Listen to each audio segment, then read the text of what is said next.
Commandant, National Defence College, Air Marshal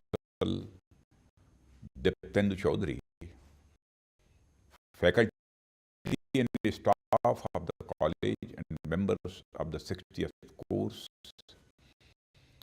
distinguished officials, ladies and gentlemen. It gives me immense pleasure to address the National Defence College, which is the highest seat of strategic learning in our country, on the occasion of its Diamond Jubilee. Let me start by extending my warm congratulations to the Commandant and all the staff of the college on completing 60 years of the dedicated service to the nation.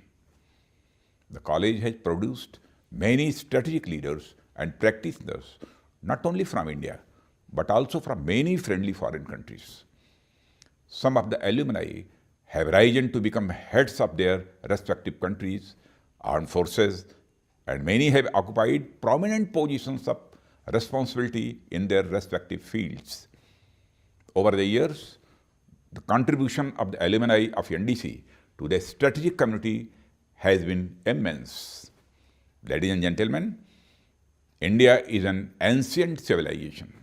Our culture and traditions have been influenced by deep commitment towards peace and welfare. It is not a coincidence that India has been the cradle of major world religions like Hinduism, Jainism, Buddhism, and Sikhism. India is also a melting pot of multiple cultural, social, ethnic, linguistic, and religious influences. It is the defense of this idea of India that represents the core of our approach to national security. Our long history prior to independence and the last 73 years since have been a learning experience for all students of security studies. Perhaps the most fundamental lesson that the roller coaster of the rise and fall of nations taught us was that peace cannot necessarily be achieved by a desire of peace, but by the ability of deter war. Unfortunately, the mere desire to seek peace, if not reciprocated by others, doesn't necessarily succeed in building a harmonious environment in a world beset of conflicting ideas of security, sovereignty, and national interests.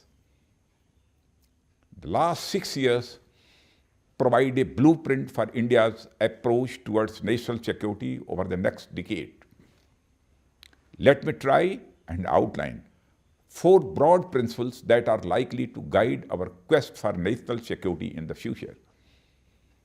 The first is the ability to secure India's territorial integrity and sovereignty from external threats and internal challenges. Second, the ability to create secure and stable conditions that can facilitate India's economic growth, thereby creating the resources for nation building and to meet individual aspirations. Third, we remain steadfast in desire to protect our interests beyond the borders in areas where our people reside and our security interests converge.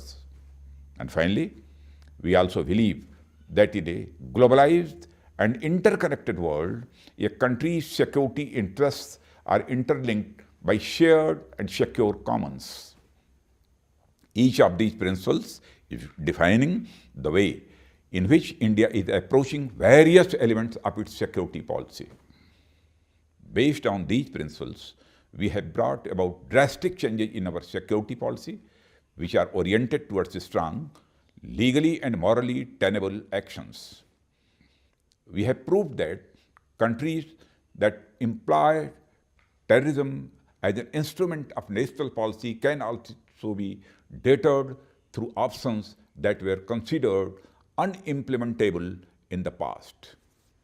Similarly, we have undertaken a 3-pronged approach towards internal security challenges as well. This includes development of areas affected by terrorism along with the provision of justice to the aggrieved.